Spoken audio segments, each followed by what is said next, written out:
Bonjour à tous et bienvenue à ce nouveau Good Morning Market. Nous sommes le vendredi 6 septembre 2019.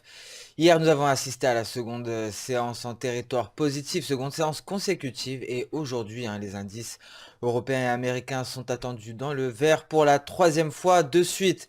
Alors effectivement, c'est un regain d'appétit pour le risque qui a porté les indices, que ce soit les indices américains ou les indices européens.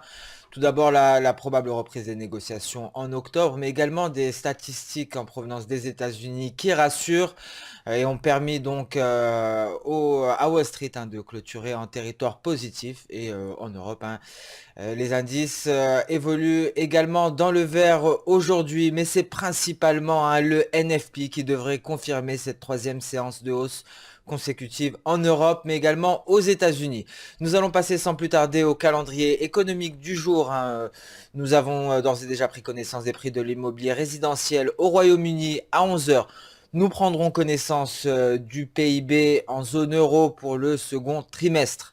L'après-midi, ce sont des publications en provenance des États-Unis qui devront rythmer la séance à partir de 14h30 avec la masse salariale du privé, la variation de l'emploi non agricole, donc les NFP qui prendront une importance capitale aujourd'hui.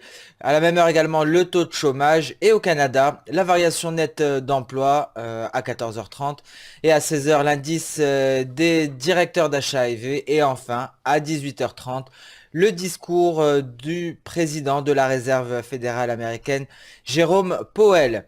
Alors une séance qui sera principalement rythmée par ce chiffre du NFP qui pourrait confirmer la solidité du marché de l'emploi américain.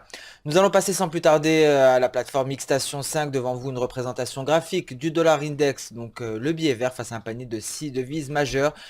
Le dollar américain qui continue donc son repli pour aller chercher sa Kijun journalière en palier. Donc hier, celui-ci a réussi à franchir ce palier de Kijun avant de retracer, de terminer sur une note relativement stable.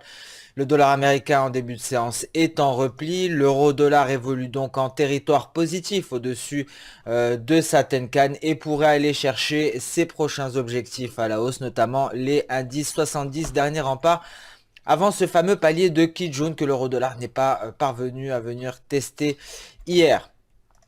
Le GBP USD, après trois séances de hausse consécutives, se replie légèrement aujourd'hui à l'ouverture. Les dollars des antipodes, quant à eux, continuent leur progression haussière avec un AUD USD qui se dirige vers sa première résistance. Également, dernier rempart avant son palier de Kijun. Même topo pour le NZD USD, quant à lui, relativement proche de sa Kijun journalière, donc des dollars des antipodes qui profitent de cette détente du conflit commercial. NZD et AUD étant fortement dépendants de l'économie chinoise. Nous allons passer à présent sur les indices boursiers, donc les marchés actions, avec un DAX 30, vous pouvez le constater ici en données hebdomadaires, qui affiche une progression positive. Aujourd'hui, nous allons assister à la clôture de cette bougie hebdomadaire. Un DAX 30 qui évolue légèrement à la hausse en direction des 12 200, nous l'avions clairement indiqué, 12 200 qui représentent le dernier rempart avant l'objectif théorique de l'épaule tête épaule inversée sur le DAX allemand en données H4. Le CAC 40 également légèrement positif à l'ouverture qui se trouve aux portes du seuil psychologique des 5600 points. Alors les données dont nous prendrons connaissance aujourd'hui seront décisives quant au franchissement de ce seuil psychologique et pourquoi pas un franchissement des 5630, ce qui permettrait au CAC 40 d'afficher une clôture sur un sommet annuel. Les indices américains également sont attendus en territoire positif avec un Nasdaq qui est sur le point de sortir de son nuage journalier. Alors en données H4, le Nasdaq est situé au-dessus de sa Tenkan, mais également de sa Kijun et se rapproche de sa prochaine résistance à 7945 points. Concernant l'US 500, l'US 500 affiche, il me semble, une configuration similaire à celle du Nasdaq, une configuration haussière en données journalières avec une probable sortie de nuages par le haut, ce qui permettrait de confirmer la hausse de l'indice américain.